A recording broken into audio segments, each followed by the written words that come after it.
안녕하세요, 여러분. 오늘은 정말 중요한 이야기를 들려드리려고 합니다. 혈관 건강을 위협하는 무서운 적들이 우리 식탁 위에 숨어 있다는 사실을 알고 계신가요? 고지혈증과 고혈압, 당뇨병을 앓고 계신 분들이라면 더욱 주의해야 할 음식들이 있습니다. 이런 음식들을 모르고 드시다가는 혈관이 막히거나 터져서 생명을 잃을 수도 있습니다. 실제로 우리나라 성인 3명 중 1명이 고혈압을 앓고 있고 당뇨병 환자는 500만 명을 넘어섰습니다. 고지혈증까지 포함하면 거의 모든 중년과 시니어분들이 혈관 질환의 위험에 노출되어 있다고 봐야 합니다. 그런데 많은 분들이 약만 드시면 괜찮다고 생각하시는데 이것은 정말 위험한 착각입니다. 약을 드시면서도 혈관을 망가뜨리는 음식을 계속 드신다면 결국 큰 병이 찾아올 수밖에 없습니다. 오늘 제가 말씀드릴 5가지 음식은 혈관 건강을 위해 반드시 피해야 할 것들입니다. 이 음식들이 왜 위험한지, 그리고 어떻게 하면 건강하게 드실 수 있는지까지 자세히 알려드리겠습니다. 끝까지 들어보시면 여러분의 혈관 나이를 10년은 젊게 만들 수 있을 것입니다. 그러니까 채널 구독과 좋아요도 미리 눌러주시고 집중해서 들어보시기 바랍니다. 먼저 의학적인 조언을 드리기 전에 중요한 말씀을 드려야겠습니다. 오늘 말씀드리는 내용은 일반적인 건강 정보이며 개인의 상태에 따라 다를 수 있습니다. 치료나 약물 복용에 관해서는 반드시 담당 의사와 상담하시기 바랍니다. 이제 본격적으로 시작해 보겠습니다. 첫 번째로 말씀드릴 이야기는 정말 가슴 아픈 사연입니다. 서울에 사시는 65세 김모 씨의 이야기입니다. 김 씨는 5년 전부터 당뇨와 고혈압 진단을 받고 꾸준히 약을 드시고 계셨습니다. 병원에서 식이요법을 하라고 했지만 평생 드시던 음식을 갑자기 바꾸기가 쉽지 않았습니다. 특히 김 씨가 좋아하시던 것은 짜고 기름진 음식들이었습니다. 아침에는 햄과 소시지가 들어간 라면을 드시고 점심에는 삼겹살에 소주 한 잔, 저녁에는 치킨이나 족발을 시켜 드시는 것이 일상이었습니다. 가족들이 몇 번 말려봤지만 김 씨는 늘 이렇게 말씀하셨습니다. 약도 먹고 있는데 뭐가 문제냐, 평생 이렇게 살아왔는데 지금 와서 바꿀 수 있느냐고 하셨습니다. 그런데 작년 겨울 갑작스럽게 가슴 통증을 호소하시더니 응급실로 실려 가셨습니다. 급성 심근경색이었습니다. 관상동맥 3개가 모두 막혀 있었고 그중 하나는 90% 이상 좁아져 있었습니다. 다행히 응급수술로 생명을 구할 수 있었지만 김 씨는 이후 심장 기능이 많이 떨어져서 계단 오르기도 힘들어 하십니다. 의사 선생님은 만약 조금만 늦었다면 정말 위험했을 거라고 하셨습니다. 김 씨가 지금 가장 후회하는 것은 가족들의 만류를 무시하고 계속 몸에 해로운 음식을 드신 것입니다. 약만 먹으면 괜찮다고 생각했는데 그것이 얼마나 큰 착각이었는지 이제야 깨달으셨다고 합니다. 김 씨는 지금 철저한 식이요법을 하고 계시지만 이미 손상된 혈관은 완전히 회복되기 어렵습니다. 평생 조심스럽게 살아야 한다는 것이 김 씨에게는 가장 큰 고통입니다. 이런 일이 여러분에게는 절대 일어나지 않았으면 좋겠습니다. 그래서 오늘 이 자리에서 정확한 정보를 알려드리는 것입니다. 두 번째 사례는 더욱 안타까운 이야기입니다. 부산에 사시는 70세 박모 씨의 경우입니다. 박 씨는 당뇨와 고지혈증을 함께 앓고 계셨는데 특히 단 음식을 무척 좋아하셨습니다. 병원에서 아무리 단 것을 끊으라고 해도 쉽게 포기하지 못하셨습니다. 매일 아침 믹스커피 2잔은 기본이고 오후에는 빵이나 과자, 저녁 식사 후에는 꼭 아이스크림이나 케이크를 드셨습니다. 딸이 당뇨에 좋지 않다고 말려도 조금씩만 먹는다며 계속 드셨습니다. 특히 박 씨가 즐겨 드시던 것은 도넛과 크림빵이었습니다. 근처 빵집에서 갓 구운 도넛을 사와서 커피와 함께 드시는 것이 하루 중 가장 행복한 시간이라고 하셨습니다. 그런데 문제는 이런 음식들이 혈당을 급격히 올릴 뿐만 아니라 혈관벽에 염증을 일으킨다는 것입니다. 트랜스 지방과 포화 지방이 가득한 이런 음식들은 혈관을 딱딱하게 만들고 혈액을 끈적하게 만듭니다. 결국 박 씨는 지난해 뇌졸중으로 쓰러지셨습니다. 뇌혈관이 터져서 반신불수가 되셨고 지금도 재활 치료를 받고 계십니다. 말씀하시기도 어려워지셨고 혼자서는 거의 아무것도 하실 수 없는 상태가 되셨습니다. 가장 안타까운 것은 박 씨가 지금도 왜 이렇게 되었는지 정확히 이해하지 못하신다는 것입니다. 단 것을 조금씩만 먹었는데 왜 이런 일이 생겼는지 억울해하십니다. 하지만 의학적으로 보면 박 씨의 경우는 충분히 예측 가능한 결과였습니다. 당뇨 환자가 지속적으로 고당분 고지방 음식을 섭취하면 혈관 손상이 가속화되기 때문입니다. 세 번째는 더욱 충격적인 사례입니다. 대구에 사시는 68세 이모 씨는 고혈압과 당뇨를 동시에 앓고 계셨습니다. 이 씨는 특별히 짠 음식을 좋아하셨습니다. 김치찌개나 된장찌개를 끓일 때도 다른 사람들보다 훨씬 많은 소금을 넣으셨고 젓갈이나 장아찌 같은 짠 반찬을 즐겨 드셨습니다. 또한 라면을 무척 좋아하셨는데 특히 짜장라면이나 해물라면처럼 나트륨 함량이 높은 것들을 자주 드셨습니다. 밤늦게 출출할 때 라면 한 봉지를 끓여 드시는 것이 습관이었습니다. 가족들이 짠 음식이 혈압에 좋지 않다고 말씀드려도 이 씨는 싱거운 음식은 먹을 맛이 나지 않는다며 계속 짜게 드셨습니다. 그러던 어느 날 새벽 이 씨는 극심한 두통과 함께 의식을 잃으셨습니다. 가족이 발견해서 응급실로 모셨지만 이미 뇌출혈이 광범위하게 일어난 상태였습니다. 혈압이 220까지 올라가 있었고 뇌압도 심하게 높아진 상태였습니다. 응급수술을 받으셨지만 결국 의식을 회복하지 못하시고 한 달 만에 돌아가셨습니다. 의사 선생님은 지속적인 고나트륨 섭취로 인해 혈관벽이 두꺼워지고 탄력을 잃어서 결국 터지게 된 것이라고 설명해 주셨습니다. 만약 평소에 저염식을 하셨다면 충분히 예방할 수 있었던 안타까운 경우였습니다. 이제 왜 이런 무서운 일들이 일어나는지 자세히 설명해 드리겠습니다. 고지혈증과 고혈압, 당뇨병은 모두 혈관을 손상시키는 질환들입니다. 혈관은 우리 몸의 고속도로와 같습니다. 혈액이라는 자동차가 온몸을 돌아다니면서 영양분과 산소를 공급하는 중요한 역할을 합니다. 그런데 잘못된 음식을 계속 드시면 이 고속도로가 점점 좁아지고 막히게 됩니다. 먼저 고지혈증에 대해 말씀드리겠습니다. 고지혈증은 혈액 속에 기름기가 너무 많은 상태를 말합니다. 특히 나쁜 콜레스테롤이라고 불리는 저밀도 지단백 콜레스테롤이 높아지면 혈관벽에 쌓이기 시작합니다. 이것을 동맥경화라고 하는데 혈관벽이 두꺼워지고 딱딱해지면서 혈액이 지나갈 공간이 점점 줄어듭니다. 마치 수도관에 때가 끼는 것과 같은 현상입니다. 2023년 대한심장학회 발표에 따르면 우리나라 성인의 40%가 고지혈증을 앓고 있다고 합니다. 특히 50세 이상에서는 60%를 넘어선다고 하니 정말 심각한 상황입니다. 고혈압은 혈액이 혈관벽을 누르는 압력이 정상보다 높은 상태입니다. 정상 혈압은 120/80 미만인데 140/90 이상이면 고혈압으로 진단합니다. 혈압이 높아지면 혈관벽에 지속적으로 강한 압력이 가해집니다. 이로 인해 혈관벽이 손상되고 두꺼워지며 결국 탄력을 잃게 됩니다. 또한 높은 압력으로 인해 혈관이 터질 위험도 높아집니다. 당뇨병은 혈액 속 포도당 농도가 정상보다 높은 상태가 지속되는 질환입니다. 공복 혈당이 126 이상이거나 식후 혈당이 200 이상이면 당뇨병으로 진단합니다.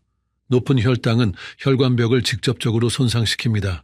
포도당이 혈관벽의 단백질과 결합해서 최종 당화산물이라는 독성 물질을 만들어내기 때문입니다.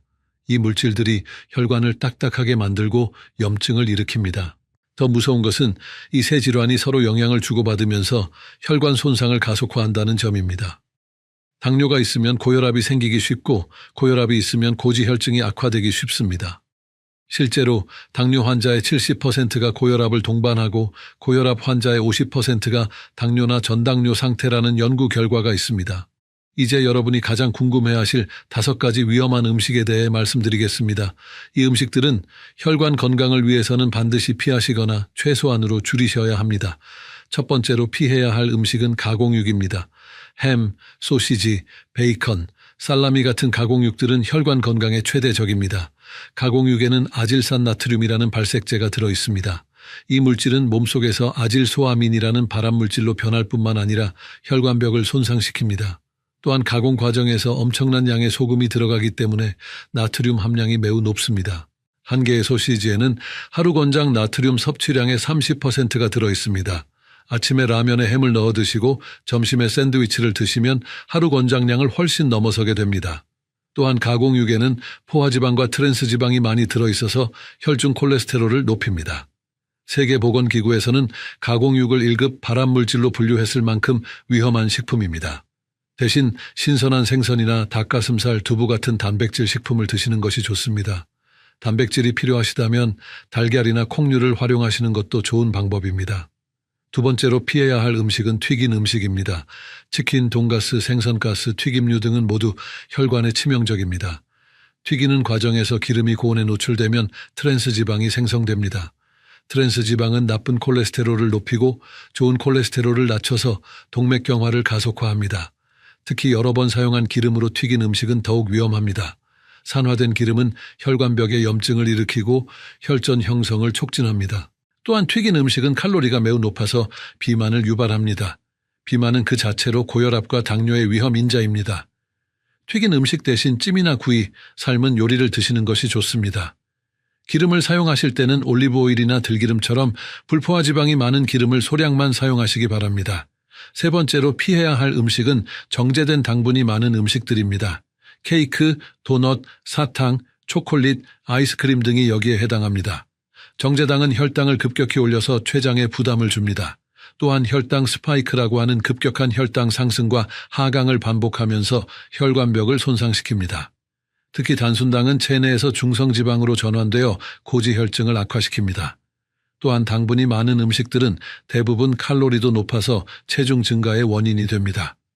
2022년 발표된 연구에 따르면 단 음료를 매일 한 캔씩 마시는 사람은 그렇지 않은 사람보다 당뇨 발생 위험이 20% 높다고 합니다. 단 음식이 드시고 싶으실 때는 과일을 드시는 것이 좋습니다. 하지만 과일도 과당이 들어있기 때문에 하루에 한두 개 정도로 제한하시는 것이 좋습니다. 네 번째로 피해야 할 음식은 짠 음식들입니다. 젓갈, 장아찌, 라면, 찌개류 등 나트륨 함량이 높은 음식들이 해당됩니다.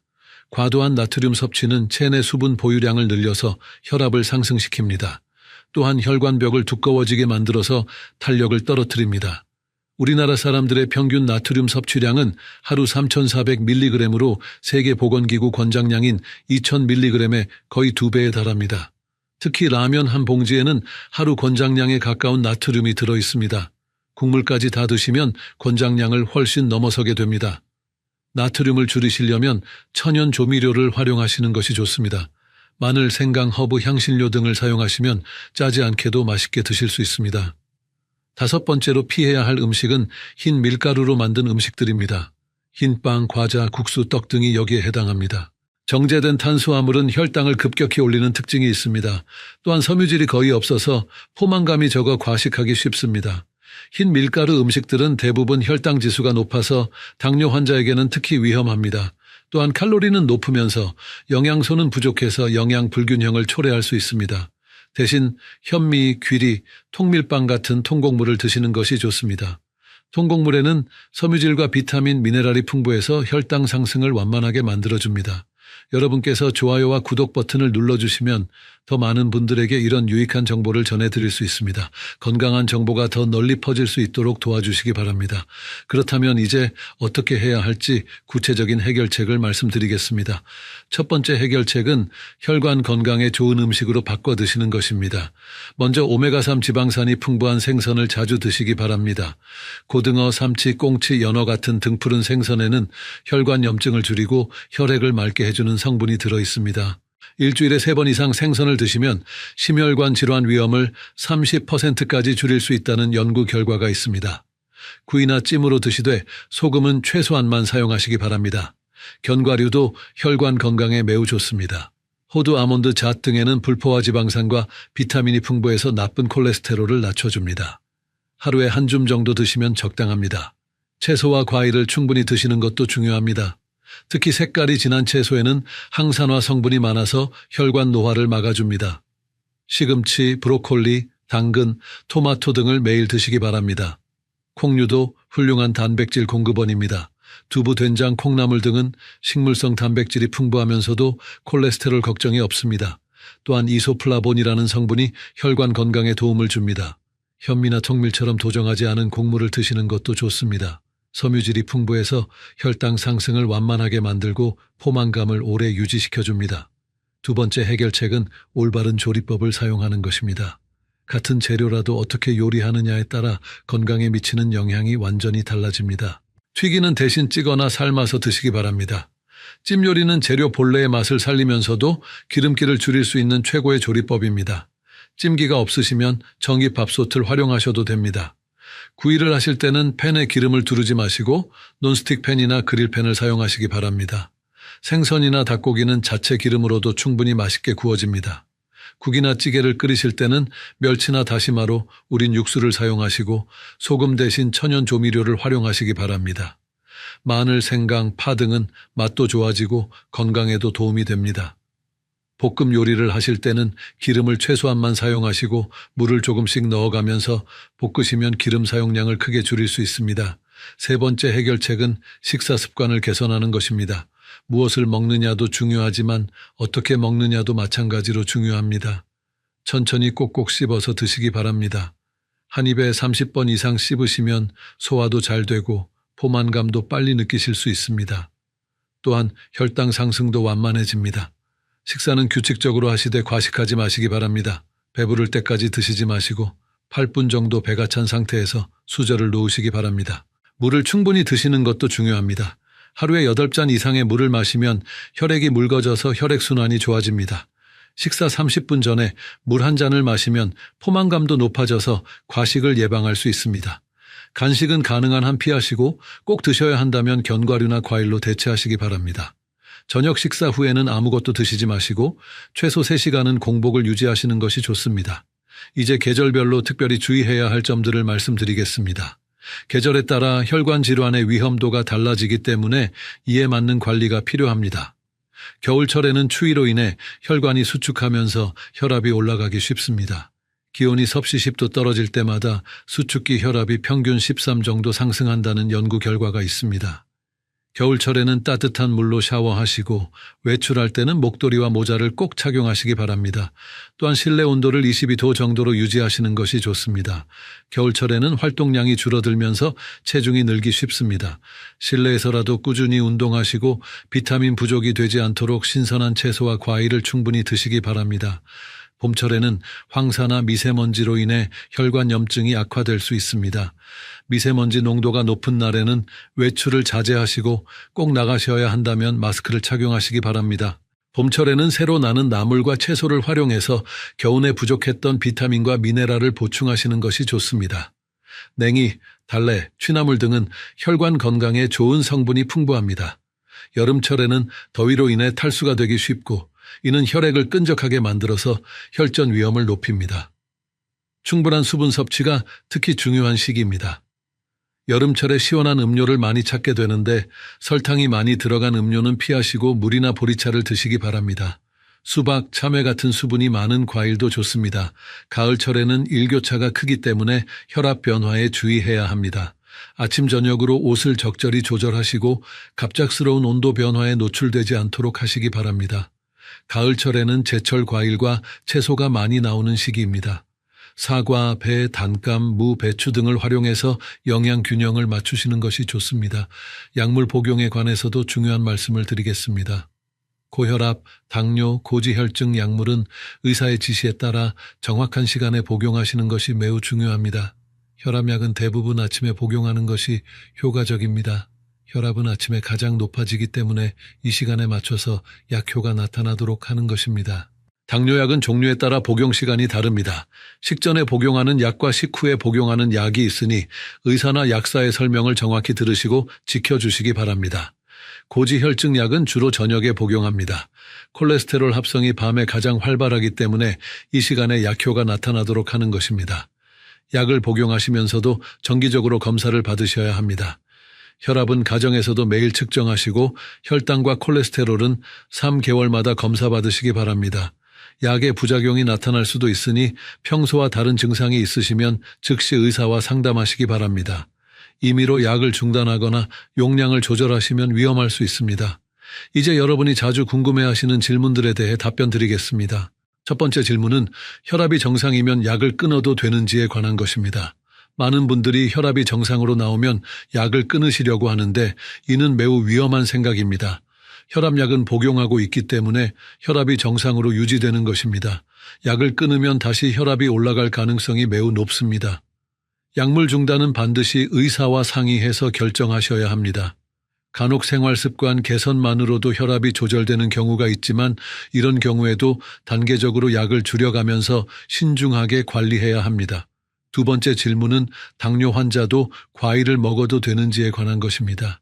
당뇨가 있으시다고 해서 과일을 완전히 끊을 필요는 없습니다.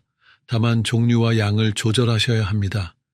당분이 적은 과일을 선택하시고 하루에 한두 개 정도만 드시기 바랍니다. 사과, 배, 오렌지 같은 과일은 섬유질도 많고 비타민도 풍부해서 적당량 드시면 도움이 됩니다. 단 포도나 감, 바나나처럼 당분이 많은 과일은 피하시거나 아주 소량만 드시기 바랍니다.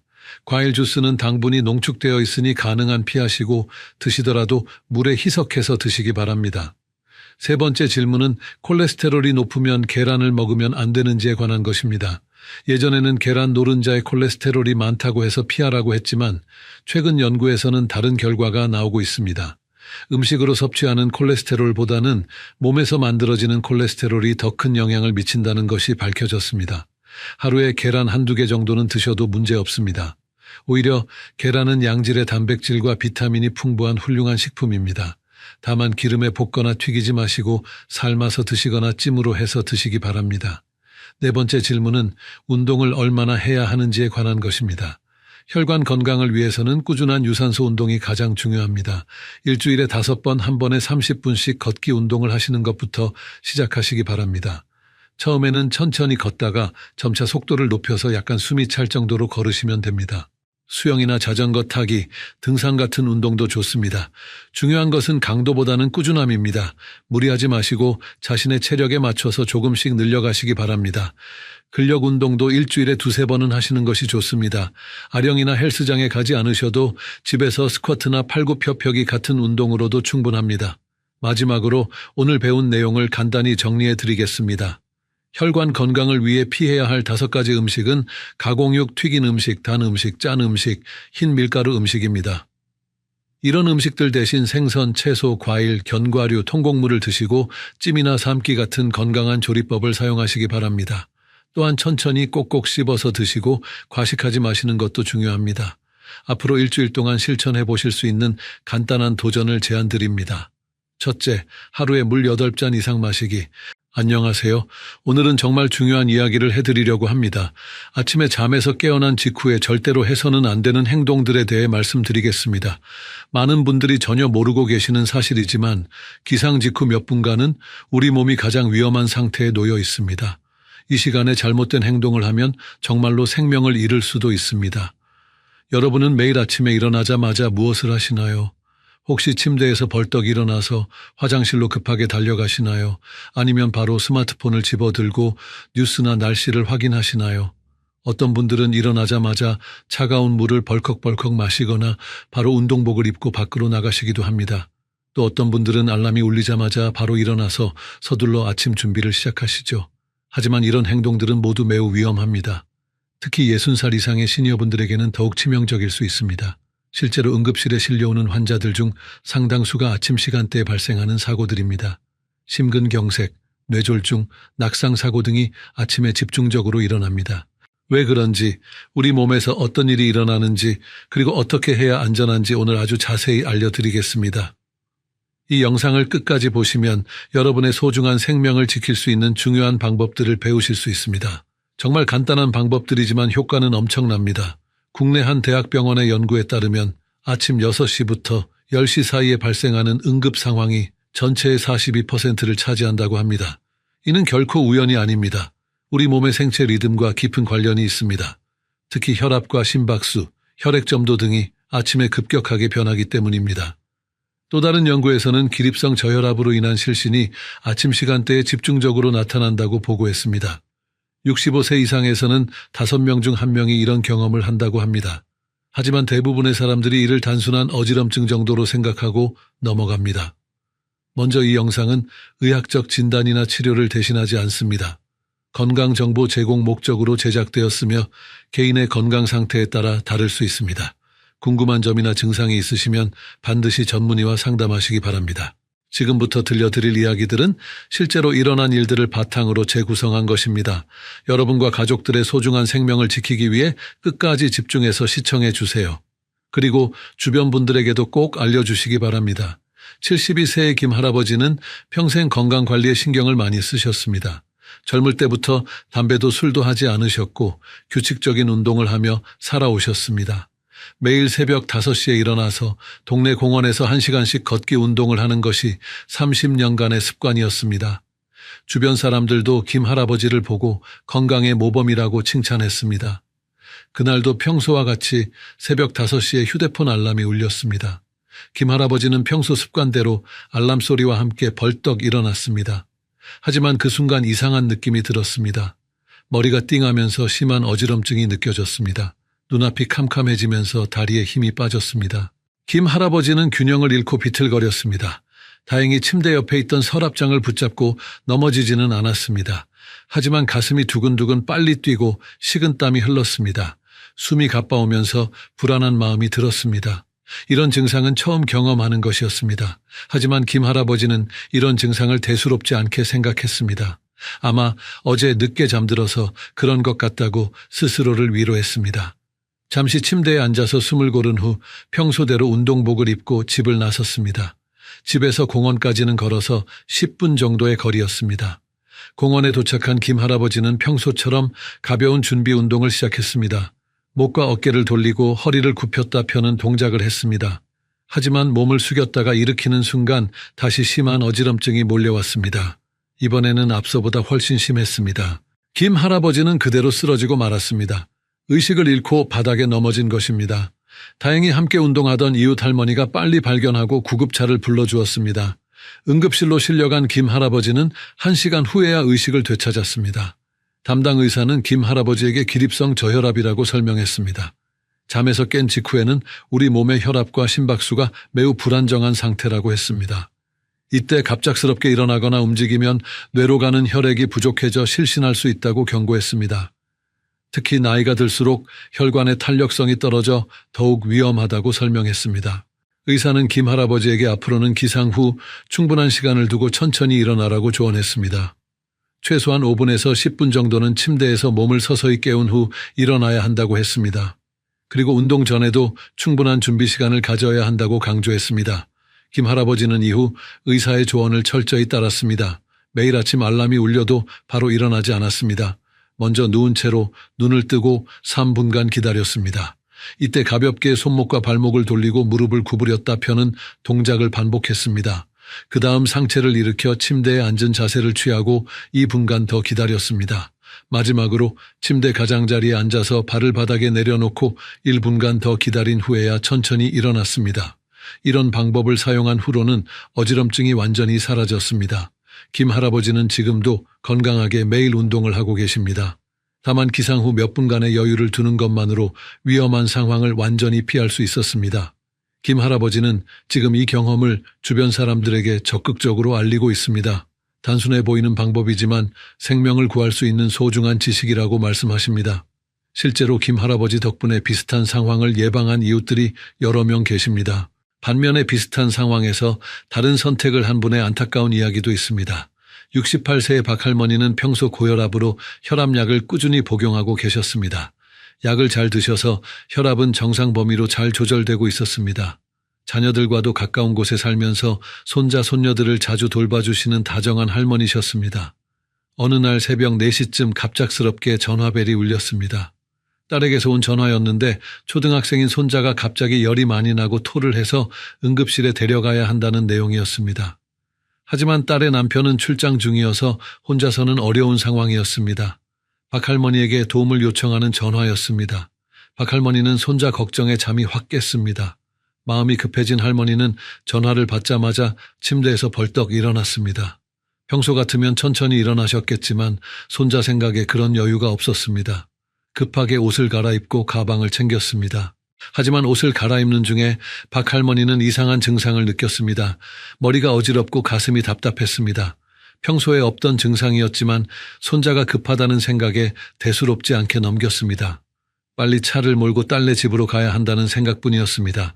박할머니는 서둘러 채 올라탔습니다. 딸네 집까지는 차로 20분 정도 걸리는 거리였습니다. 하지만 운전을 시작한 지 10분쯤 지났을 때 갑자기 시야가 흐려지기 시작했습니다. 앞이 잘 보이지 않고 머리가 띵했습니다. 가슴도 더욱 답답해졌습니다. 박할머니는 차를 길게 세우려고 했지만 이미 늦었습니다. 순간적으로 의식을 잃으면서 핸들을 놓치고 말았습니다. 차는 중앙선을 넘어 반대편 가드레일을 들이받았습니다. 다행히 새벽 시간이라 다른 차량은 없었지만 박할머니는 중상을 입고 병원에 실려갔습니다. 응급실에서 깨어난 박 할머니는 여러 곳에 골절상을 입었습니다. 갈비뼈 3대가 부러지고 왼쪽 어깨도 탈구되었습니다. 다행히 생명에는 지장이 없었지만 완전히 회복하는 데 석 달이 걸렸습니다. 담당 의사는 기상 직후 급격한 움직임과 스트레스로 인한 혈압 급상승이 원인이라고 진단했습니다. 특히 평소 복용하던 혈압약의 효과가 새벽 시간에 가장 약해진 상태였다고 설명했습니다. 이런 상황에서 갑작스러운 스트레스와 움직임이 더해지면서 혈압이 급격히 올라갔다고 했습니다. 그 결과 뇌로 가는 혈액 공급에 문제가 생겨 일시적으로 의식을 잃은 것이라고 했습니다. 박 할머니는 이후 석 달간 병원에서 입원 치료를 받아야 했습니다.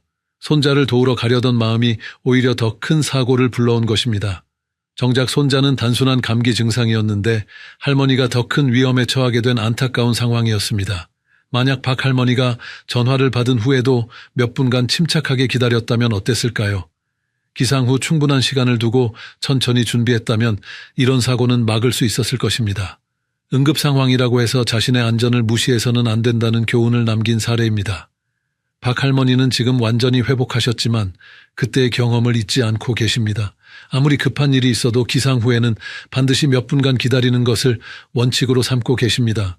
그리고 주변 분들에게도 이런 경험을 나누면서 주의를 당부하고 계십니다. 그렇다면 도대체 왜 아침에 갑자기 일어나는 것이 이렇게 위험한 걸까요? 이를 이해하려면 먼저 우리 몸이 잠을 자는 동안 어떤 상태에 있는지 알아야 합니다. 수면 중에는 우리 몸의 모든 기능이 휴식 모드로 전환됩니다. 이를 부교감신경계의 활성화라고 합니다. 잠을 자는 동안 심장 박동은 평소보다 10에서 20회 정도 느려집니다. 분당 70에서 80호에 뛰던 심장이 60회 이하로 떨어지기도 합니다. 혈압도 마찬가지로 낮아집니다. 수축기 혈압이 10에서 20 정도 떨어지는 것이 정상입니다. 이는 심장과 혈관이 휴식을 취하는 자연스러운 현상입니다. 또한 천도 평소보다 1에서 2도 정도 낮아집니다. 신진대사율도 20% 정도 감소합니다. 호르몬 분비도 달라집니다. 스트레스 호르몬인 코르티솔은 새벽에 가장 낮아지고 멜라토닌 같은 수면 호르몬은 높은 상태를 유지합니다. 혈액의 성질도 변합니다. 밤사이 수분 손실로 인해 혈액이 평소보다 끈적해집니다. 혈소판의 응집력도 증가해서 혈전이 생기기 쉬운 상태가 됩니다. 이런 모든 변화는 우리 몸이 효율적으로 휴식을 취하기 위한 자연스러운 과정입니다. 문제는 이런 상태에서 갑자기 일어날 때 발생합니다. 잠에서 깨면서 교감신경계가 급격히 활성화됩니다. 심장 박동이 갑자기 빨라지고 혈압이 급상승합니다. 하지만 혈관은 아직 이런 변화에 준비가 되어 있지 않습니다. 특히 시니어분들은 혈관의 탄력성이 떨어져 있어 더욱 위험합니다. 갑작스럽게 일어나면 중력의 영향으로 혈액이 하체로 몰립니다. 심장에서 뇌로 가는 혈액량이 일시적으로 부족해집니다. 이때 뇌는 산소와 영양분 부족으로 어지럼증이나 실신을 일으킵니다. 이것이 바로 기립성 저혈압입니다. 반대로 혈압이 급격히 상승하는 경우도 있습니다. 갑작스러운 자세 변화나 스트레스로 인해 혈압이 평소보다 훨씬 높아집니다. 이때 약해진 혈관이 견디지 못하면 뇌출혈이나 심근경색 같은 치명적인 상황이 발생할 수 있습니다. 국내 한 연구에 따르면 아침 시간대에 발생하는 심근경색은 전체의 37%에 달한다고 합니다. 뇌졸중 역시 아침 6시부터 12시 사이에 가장 많이 발생한다고 보고되었습니다. 이는 기상 직후의 급격한 생리적 변화와 밀접한 관련이 있습니다. 또 다른 연구에서는 기립성 저혈압의 발생률을 조사했습니다. 65세 이상에서는 10명 중 1명꼴로 기립성 저혈압을 경험한다고 합니다. 이 비율은 나이가 들수록 더욱 높아집니다. 80세 이상에서는 10명 중 3명이 이런 증상을 겪는다고 보고되었습니다. 혈액 점도의 변화도 중요한 요인입니다. 새벽 시간에는 혈액이 가장 끈적한 상태가 됩니다. 이때 혈전이 생길 위험이 높아집니다. 실제로 혈전으로 인한 뇌경색이나 심근경색도 새벽과 오전 시간에 집중적으로 발생합니다. 그렇다면 이런 위험을 어떻게 예방할 수 있을까요? 다행히 방법은 의외로 간단합니다. 핵심은 우리 몸이 잠에서 깬 상태에 서서히 적응할 수 있도록 충분한 시간을 주는 것입니다. 첫 번째 해결책은 단계적 기상법입니다. 잠에서 깨어도 절대로 바로 일어나지 마세요. 이것이 가장 중요한 원칙입니다. 먼저 누운 채로 눈을 뜨고 최소 3분간 기다리세요. 이때 완전히 가만히 있을 필요는 없습니다. 누운 상태에서 할 수 있는 가벼운 움직임을 해주세요. 손목과 발목을 천천히 돌려주세요. 시계 방향으로 10번, 반시계 방향으로 10번씩 돌리면 됩니다. 그 다음 무릎을 가슴 쪽으로 당겼다가 천천히 펴는 동작을 좌우 다리를 번갈아 가면서 각각 5번씩 해주세요. 이런 동작들은 혈액순환을 도와줍니다. 목과 어깨도 가볍게 움직여주세요. 고개를 좌우로 천천히 돌리고 어깨를 위아래로 움직여주세요. 이때 절대로 급하게 하지 마시고 천천히 부드럽게 해야 합니다. 이런 준비 운동을 3분간 하면 우리 몸이 서서히 깨어나기 시작합니다. 그 다음 단계는 상체를 일으켜 침대에 앉는 것입니다. 이때도 천천히 해야 합니다. 한 번에 바로 앉지 말고 먼저 옆으로 누워서 팔꿈치를 짚고 일어나세요. 그 다음 다리를 침대 아래로 내리면서 앉은 자세를 취하세요. 이 상태에서 다시 2분간 기다리세요. 앉은 상태에서도 할 수 있는 동작들이 있습니다. 심호흡을 5번 정도 해주세요. 코로 천천히 숨을 들이마시고 입으로 천천히 내쉬세요. 목을 좌우로 천천히 돌리고 어깨를 위아래로 움직여주세요. 허리도 좌우로 가볍게 돌려주면 좋습니다. 마지막 단계는 침대 가장자리에 앉아서 발을 바닥에 완전히 내려놓는 것입니다. 이 상태에서 1분간 더 기다리세요. 이때 어지럼증이나 두통, 가슴 답답함 같은 증상이 없는지 확인하세요. 만약 이상 증상이 있다면 조금 더 기다리거나 다시 누워서 휴식을 취하세요. 모든 단계에서 이상이 없다면 이제 천천히 일어나세요. 이때도 급하게 벌떡 일어나지 말고 천천히 일어나야 합니다. 일어난 후에도 바로 걷지 말고 잠시 제자리에서 균형을 잡으세요. 이런 방법을 사용하면 우리 몸이 점진적으로 깨어난 상태에 적응할 수 있습니다. 두 번째 해결책은 올바른 수분 섭취법입니다. 많은 분들이 아침에 일어나자마자 물을 마시는 것이 건강에 좋다고 알고 계십니다. 하지만 방법이 중요합니다. 차가운 물을 한 번에 많이 마시는 것은 오히려 위험할 수 있습니다. 찬물은 혈관을 급격히 수축시킵니다. 이로 인해 혈압이 갑자기 올라갈 수 있습니다. 또한 찬물이 위에 들어가면 미주신경을 자극해서 심박수가 불규칙해질 수 있습니다. 특히 시니어분들에게는 이런 변화가 더욱 위험합니다. 대신 미지근한 물을 천천히 조금씩 마시세요.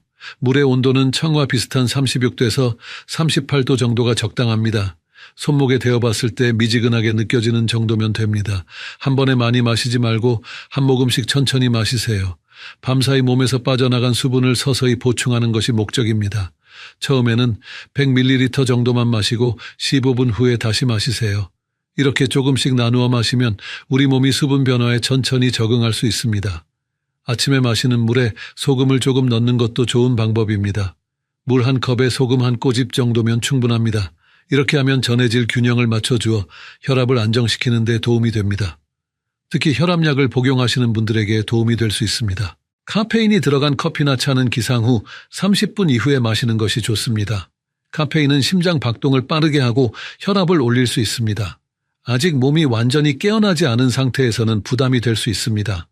커피를 드시려면 물을 충분히 마신 후에 드세요. 녹차나 홍차도 마찬가지입니다. 카페인 함량이 커피보다는 적지만 여전히 주의가 필요합니다. 대신 카페인이 없는 허브차나 보리차를 드시는 것을 권합니다. 따뜻한 성질의 차가 몸을 서서히 깨우는 데 도움이 됩니다. 세 번째 해결책은 환경과 생활 습관 조절입니다. 침실의 온도를 적절하게 유지하는 것이 매우 중요합니다. 너무 춥거나 더운 환경에서는 혈관이 급격하게 수축하거나 확장할 수 있습니다. 실내 온도는 20도에서 22도 정도로 유지하세요. 습도도 중요합니다. 너무 건조하면 혈액이 더 끈적해질 수 있습니다. 적정 습도는 50%에서 60%입니다. 가습기를 사용하거나 젖은 수건을 걸어두는 것도 좋은 방법입니다. 특히 겨울철에는 난방으로 인해 실내가 매우 건조해지므로 더욱 신경 써야 합니다. 침실의 조명도 신경 써야 합니다. 갑자기 밝은 불을 켜면 눈이 부시고 혈압이 올라갈 수 있습니다. 커튼을 조금씩 열어 자연광을 서서히 들여보내세요. 아니면 간접 조명을 먼저 켜고 점차 밝기를 높여가세요. 스마트폰의 조명 조절 기능을 활용하는 것도 좋습니다. 침대 주변 환경도 중요합니다. 침대에서 화장실까지의 동선을 안전하게 만들어 두세요. 미끄러지지 않는 슬리퍼를 침대 옆에 준비해 두세요. 맨발로 걸으면 미끄러져 넘어질 위험이 있습니다.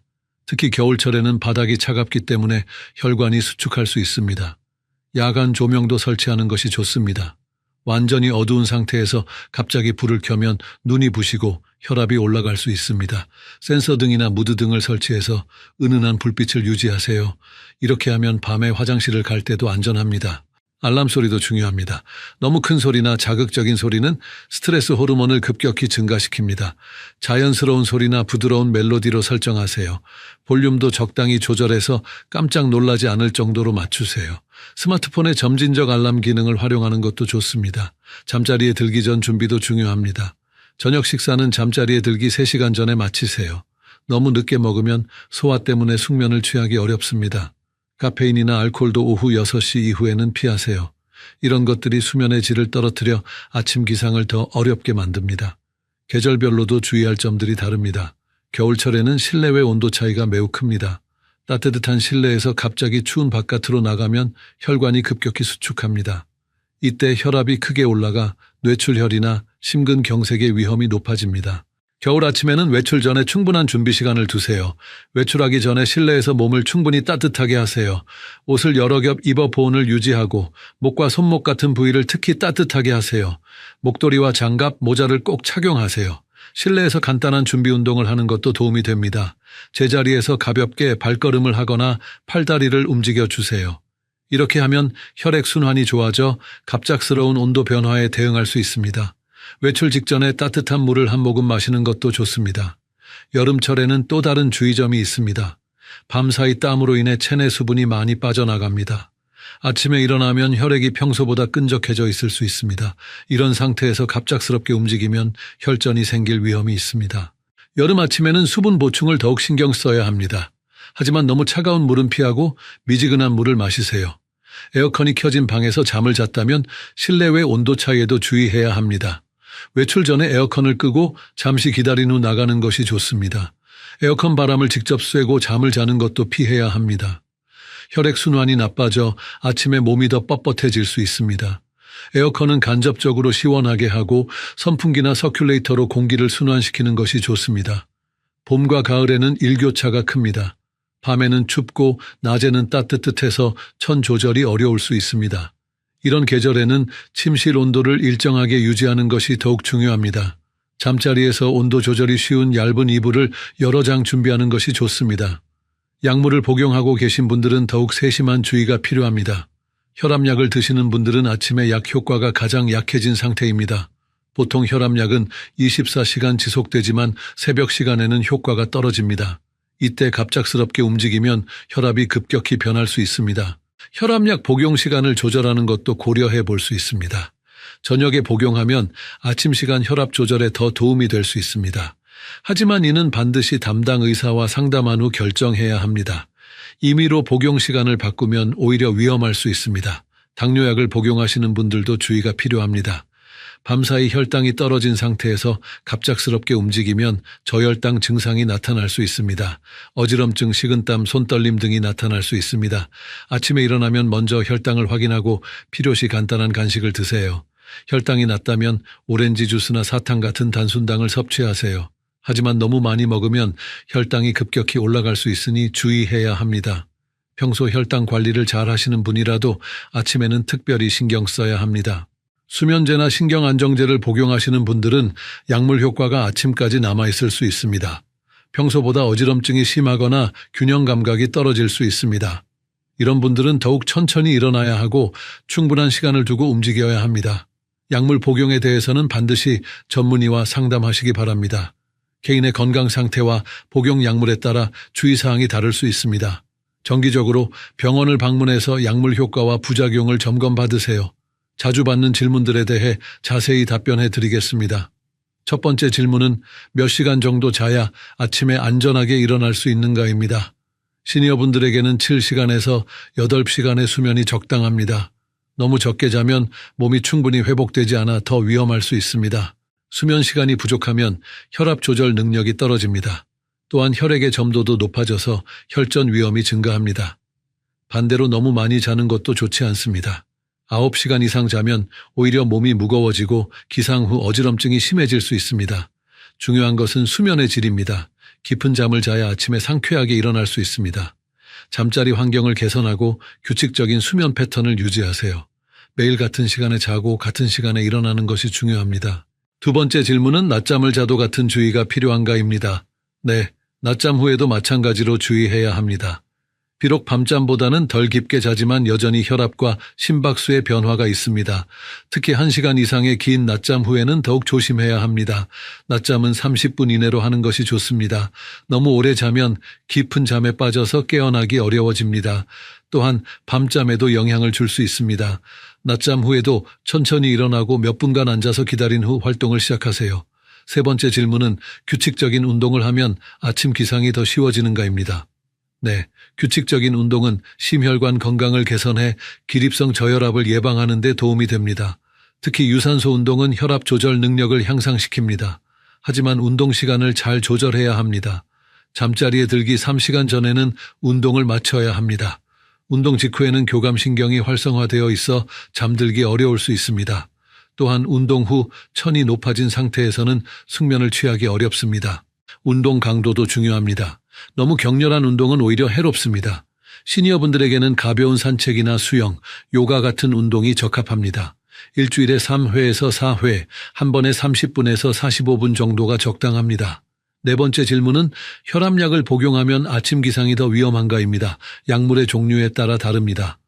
일부 혈압약은 아침에 혈압을 더 낮출 수 있어 기립성 저혈압의 위험을 높입니다. 반면 어떤 약물은 오히려 아침 혈압을 안정시키는 데 도움이 됩니다. 이뇨제를 복용하시는 분들은 특히 주의해야 합니다.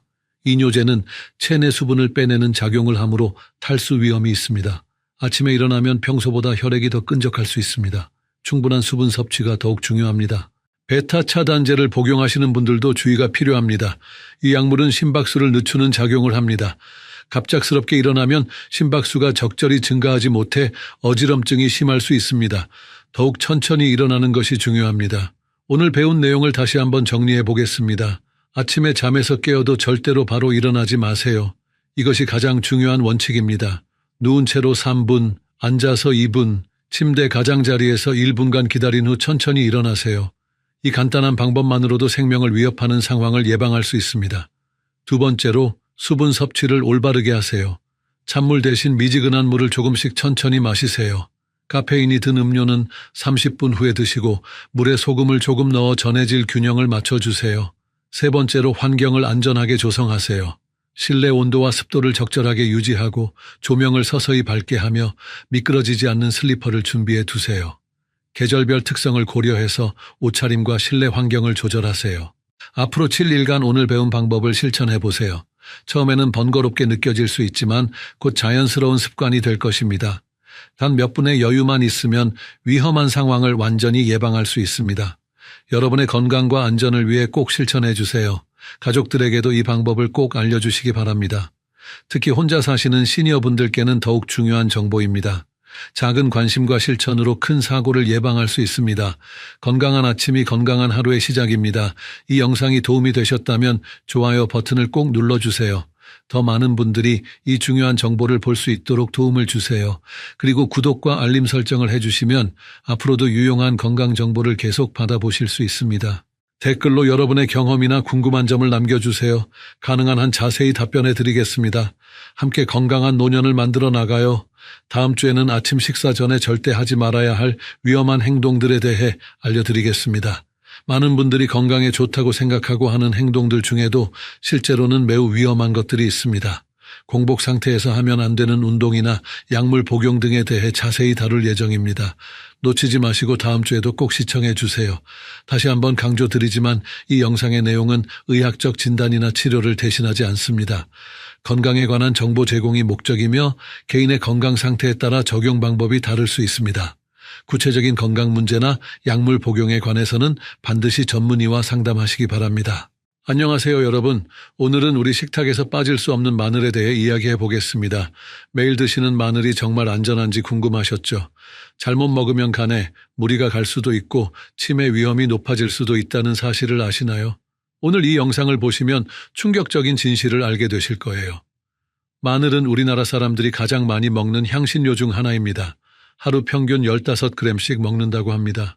김치에도 들어가고 찌개에도 들어가죠. 심지어 생으로 드시는 분들도 많아요. 하지만 마늘을 잘못 섭취하면 오히려 건강에 해로울 수 있어요. 특히 60살이 넘으신 분들은 더욱 주의하셔야 합니다. 전 세계적으로 마늘 관련 부작용 사례가 늘고 있어요. 미국에서는 매년 3,000명 이상이 마늘 과다 섭취로 병원을 찾는다고 합니다. 우리나라도 예외가 아니에요. 건강을 위해 드시던 마늘이 독이 될 수도 있다는 뜻이죠. 오늘 이 영상을 끝까지 보시면 마늘의 숨겨진 위험성과 올바른 섭취법을 알게 되실 거예요. 또한 마늘과 함께 먹으면 보약이 되는 음식 3가지도 알려드리겠습니다. 건강한 노년을 위해서는 반드시 알아두셔야 할 내용입니다. 여러분의 생명과 직결된 중요한 정보이니까 꼭 끝까지 시청해 주세요. 먼저 중요한 말씀을 드리겠습니다. 이 영상의 내용은 일반적인 건강 정보 제공을 목적으로 합니다. 개인의 건강 상태에 따라 다를 수 있으니 전문의와 상담 후 결정하시기 바랍니다. 특히 복용 중인 약물이 있으시다면 반드시 의사와 상의하세요. 자칫 잘못하면 큰 사고로 이어질 수 있거든요. 그럼 지금부터 마늘의 진실에 대해 자세히 알아보겠습니다. 여러분의 건강을 위해 꼭 필요한 이야기니까 집중해서 들어주세요. 메모를 하시면서 보시는 것도 좋을 것 같아요. 72세 김할머니의 이야기부터 들려드리겠습니다. 김할머니는 마늘을 정말 좋아하셨어요. 건강에 좋다고 해서 매일 생마늘을 5쪽씩 드셨습니다. 아침에 일어나자마자 생마늘을 씹어 드시고 저녁에도 마늘 우린 물을 마셨어요. 마늘 장아찌도 하루에 10개씩 드셨다고 해요. 김할머니의 하루 마늘 섭취량을 계산해보면 약 50g 정도였어요. 이는 일반 권장량의 5배가 넘는 양이에요.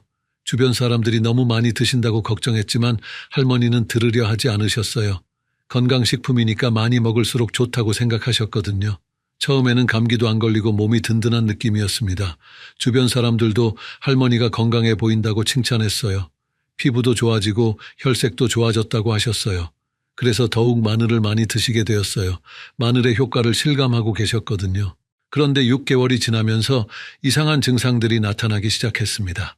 먼저 속이 쓰리고 아팠어요. 밥을 먹고 나면 명치 부근이 화끈거렸습니다. 잠도 잘 안 오고 가슴이 두근거렸어요. 처음에는 나이 때문이라고 생각했습니다. 하지만 점점 심해지는 증상이 걱정되기 시작했어요. 속쓰림이 너무 심해서 제산제를 드시기 시작했어요. 하지만 먹어도 소용이 없었어요. 오히려 위가 더 아팠습니다. 밤에는 속이 타들어가는 것 같아서 잠을 잘 수가 없었어요. 새벽에 일어나서 찬물을 마시곤 하셨다고 해요. 하지만 증상은 점점 심해졌어요. 어느 날 갑자기 어지러워서 쓰러질 뻔했습니다. 놀란 가족들이 병원에 모시고 갔어요. 응급실에서 여러 검사를 받으셨는데 의사 선생님의 표정이 심각했어요. 뭔가 큰 문제가 있다는 걸 직감하셨다고 해요. 검사 결과는 충격적이었습니다. 간 수치가 정상보다 3배나 높았어요. AST가 120, ALT가 150이었어요. 정상 수치가 40 이하인데 말이에요. 위벽도 많이 손상되어 있었습니다. 위내시경 결과 급성 위염과 미란성 위궤양이 발견되었어요. 의사 선생님은 마늘을 너무 많이 드셨다고 하셨어요. 생마늘의 알리신 성분이 위와 간에 부담을 준다고 설명해 주셨습니다. 특히 공복에 생마늘을 드시는 것이 가장 위험하다고 하셨어요. 할머니는 그제서야 자신의 실수를 깨달으셨다고 해요. 다행히 김할머니는 마늘 섭취를 줄이고 치료를 받으셨어요. 위장약을 드시고 간 보호제도 복용하셨어요. 식단도 바꾸셨고 생활 습관도 개선하셨어요. 3달 만에 간 수치가 정상으로 돌아왔습니다. 위장 상태도 많이 좋아졌어요. 지금은 마늘을 적당히 드시면서 건강하게 지내고 계세요. 김할머니는 정말 운이 좋으셨어요. 조기에 발견해서 치료받을 수 있었거든요. 하지만 모든 분이 이렇게 회복되는 건 아닙니다. 마늘을 잘못 먹어서 큰 병에 걸린 분들의 이야기도 있어요. 지금부터 들려드릴 이야기는 정말 안타까운 사례예요. 68세 박할아버지의 경우가 그랬습니다. 박할아버지는 당뇨병을 앓고 계셨어요. 혈당 관리를 위해 마늘이 좋다는 말을 듣고 매일 마늘즙을 드셨습니다. 하루에 마늘 10쪽 분량의 즙을 드셨어요. 시중에서 파는 농축 마늘즙을 한 병씩 드셨다고 해요. 박할아버지는 인터넷에서 마늘의 효능에 대한 글을 많이 읽으셨어요. 마늘이 혈당을 낮춘다는 말에 완전히 빠지셨다고 해요. 당뇨약도 줄이고 마늘즙을 더 많이 드시기 시작했어요. 가족들이 말려도 듣지 않으셨다고 해요. 처음 몇 주는 혈당이 조금 내려간 것 같았어요. 공복 혈당이 180에서 150으로 떨어졌거든요. 그래서 더 많이 드시기 시작했습니다. 마늘즙 양을 늘리고 생마늘도 함께 드셨어요. 하루 마늘 섭취량이 80g까지 늘어났어요. 마늘만 먹으면 모든 병이 낫는다고 믿으셨어요. 당뇨약도 반으로 줄이셨고 정기검진도 미루셨어요. 가족들의 걱정에도 귀를 기울이지 않으셨어요. 건강해지고 있다고 확신하고 계셨거든요. 그런데 한 달 후부터 이상한 증상들이 나타났습니다. 기억력이 급격히 나빠졌어요. 방금 한 말을 자꾸 반복하시고 길을 잃어버리기도 했습니다. 가족들은 치매 초기 증상이라고 생각했어요. 하지만 진짜 문제는 따로 있었어요. 박할아버지의 혈당이 들쭉날쭉하기 시작했어요. 갑자기 떨어졌다가 갑자기 올라갔다가 했어요. 어떤 때는 혈당이 50까지 떨어져서 의식을 잃을 뻔했어요. 또 어떤 때는 400까지 올라가서 응급실에 실려가기도 했어요. 더 심각한 문제는 따로 있었습니다. 정기 검진을 받으러 갔다가 간에 이상이 발견된 거예요. 간세포가 손상되어 있었고 염증 수치도 높았습니다. 의사는 간경화 위험이 있다고 경고했어요. 즉시 입원 치료를 받아야 한다고 하셨어요. 알고 보니 마늘의 황화합물이 박할아버지의 간에 독성으로 작용한 거였어요. 당뇨약과 마늘의 상호작용도 문제였습니다. 혈당이 갑자기 떨어져서 뇌 영양 공급이 부족해진 거예요. 뇌세포가 손상되면서 인지 기능이 떨어진 거였어요. 박할아버지는 응급실에 실려 가셨습니다. 간 기능이 심각하게 나빠져서 입원 치료를 받으셔야 했어요. 한 달 동안 중환자실에서 지내셨어요. 치료 과정에서 인지 기능도 많이 떨어졌습니다. 가족들을 알아보지 못하는 날도 있었어요. 간 수치는 정상의 10배까지 올라갔어요. 황달도 심해서 눈이 노랗게 변했어요. 복수도 차서 배가 부풀어 올랐어요. 의사들도 회복이 어려울 것 같다고 하셨어요. 가족들은 최악의 상황을 각오했다고 해요. 다행히 집중 치료를 받으면서 조금씩 회복되기 시작했어요. 하지만 회복 과정이 매우 더뎠어요. 간 기능이 정상으로 돌아오는데 6개월이 걸렸어요. 인지 기능은 완전히 회복되지 못했어요. 지금은 많이 회복되셨지만 완전히 예전처럼 되지는 못했어요. 간 기능도 정상보다 떨어진 상태입니다. 기억력도 예전 같지 않아요. 마늘을 잘못 드신 결과가 이렇게 심각할 수 있어요. 건강을 위해 먹던 것이 독이 되어버린 거죠. 박할아버지 가족들은 지금도 후회하고 계세요. 미리 말렸으면 좋았을 텐데 하고 말이에요. 하지만 이미 돌이킬 수 없는 일이 되어버렸어요. 이런 비극이 더 이상 생기지 않았으면 좋겠어요. 이런 일들이 왜 생기는 걸까요? 마늘이 건강에 좋다고 하는데 어떻게 이런 부작용이 생기는지 궁금하시죠? 지금부터 마늘이 우리 몸에서 어떻게 작용하는지 쉽게 설명해 드리겠습니다. 복잡한 의학 용어는 쓰지 않을 테니까 걱정하지 마세요. 마늘의 주요 성분은 알리신이라는 물질이에요. 이 알리신이 마늘의 매운맛과 냄새를 만들어냅니다. 알리신은 강력한 항균 작용을 해서 감염을 예방해 주죠. 또한 혈액순환을 개선하고 콜레스테롤을 낮춰주기도 해요. 하지만 알리신은 양날의 검 같은 성분이에요. 적당히 먹으면 도움이 되지만 너무 많이 먹으면 독이 됩니다. 특히 생마늘에는 알리신이 많이 들어있어서 주의해야 해요. 익힌 마늘보다 생마늘이 10배 정도 더 강해요. 알리신이 위벽을 자극하면 위염이나 위궤양이 생길 수 있어요. 위벽은 산성인 위산으로부터 위를 보호하는 점막으로 덮여 있어요. 그런데 알리신이 이 점막을 손상시키는 거예요. 그러면 위산이 위벽을 직접 자극해서 염증이 생겨요. 이미 위장병이 있으신 분들은 더욱 조심하셔야 합니다. 속쓰림이나 소화불량이 생기면 마늘 섭취를 줄여야 해요. 특히 역류성 식도염이 있으신 분들은 마늘을 드시면 안 돼요. 식도까지 손상될 수 있거든요. 간에서는 알리신이 해독 과정을 거치게 돼요. 간은 우리 몸의 해독 공장이라고 할 수 있어요. 모든 독성 물질을 처리하는 곳이죠. 하지만 너무 많은 양이 들어오면 간이 처리하지 못합니다.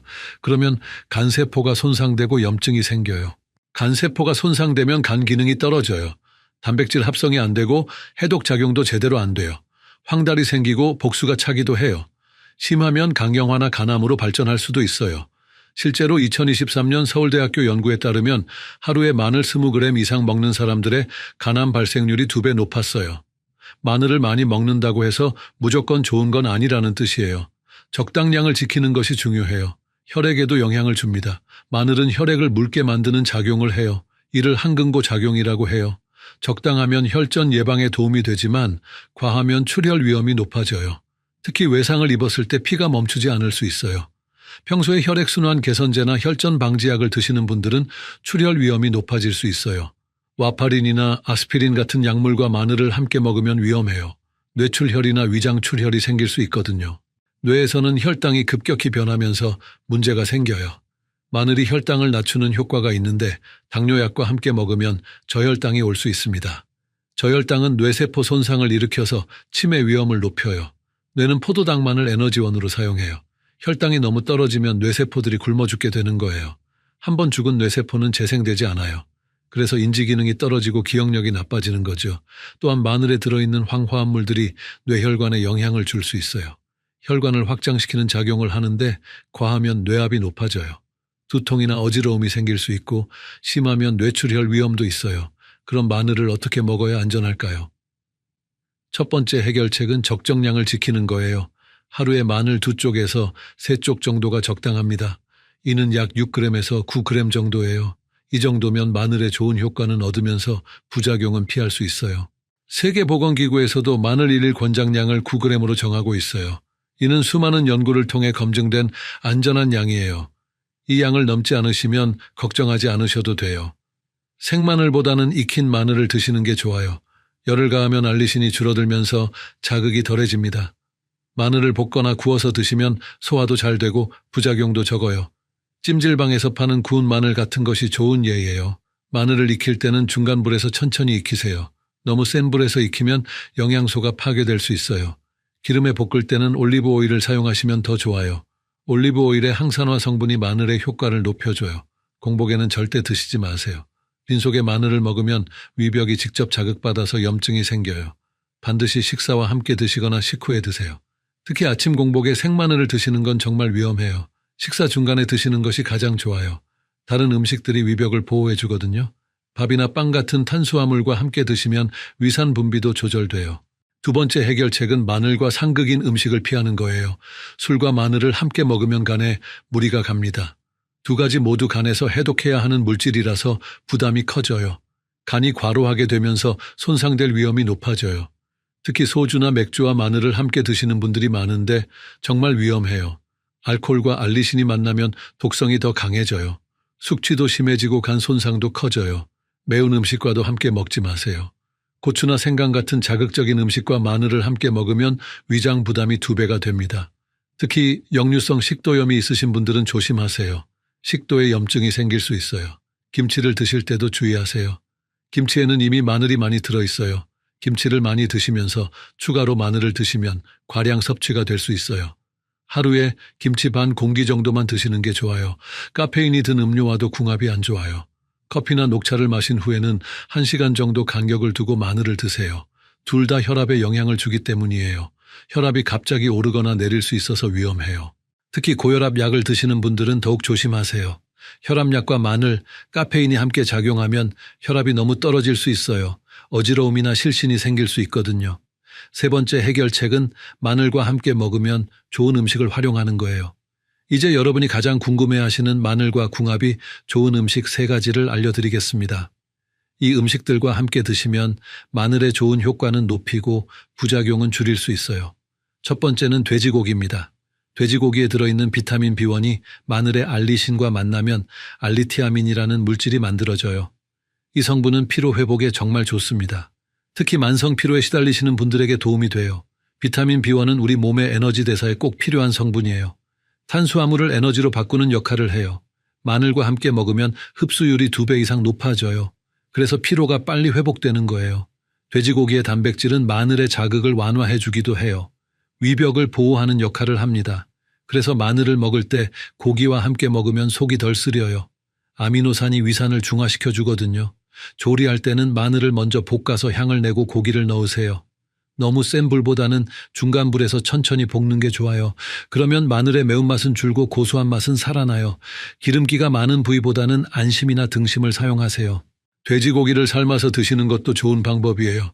수육을 만들 때 마늘을 함께 넣으면 잡냄새도 없어지고 영양가도 높아져요. 쌈장에 다진 마늘을 넣어서 함께 드시면 완벽한 조합이에요. 두 번째는 양배추입니다. 양배추에는 비타민 U가 풍부해서 마늘의 알리신과 시너지 효과를 냅니다. 항산화 작용이 강해져서 노화 방지에 도움이 돼요. 특히 피부 건강에 좋아요. 비타민 U는 콜라겐 합성에 꼭 필요한 성분이에요. 마늘과 함께 먹으면 콜라겐 생성이 활발해져요. 그래서 주름이 줄어들고 피부가 탄력 있게 돼요. 나이가 들수록 중요한 부분이죠. 양배추의 식이섬유는 마늘이 위장에 주는 자극을 완화해 줍니다. 위벽의 보호막을 만들어주는 역할을 해요. 또한 양배추에 들어있는 글루타민 성분이 위벽을 보호해 주죠. 위염이나 위궤양 예방에 효과적이에요. 글루타민은 위벽 세포의 재생을 돕는 중요한 성분이에요. 손상된 위벽을 빠르게 회복시켜 주죠. 특히 마늘로 인한 위장 자극을 중화시키는 데 탁월한 효과가 있어요. 마늘과 양배추를 함께 먹는 가장 좋은 방법은 쌈을 싸 먹는 거예요. 구운 마늘을 양배추에 싸서 드시면 됩니다. 김치를 담글 때도 마늘과 양배추가 함께 들어가죠. 우리 조상들의 지혜가 담긴 조합이에요. 양배추를 생으로 드시기 어려우시면 살짝 데쳐서 드세요. 끓는 물에 30초 정도만 데치면 돼요. 너무 오래 데치면 비타민이 파괴되니까 주의하세요. 드레싱에 다진 마늘을 넣어서 샐러드로 드시는 것도 좋아요. 양배추즙을 만들어 드시는 것도 추천해요.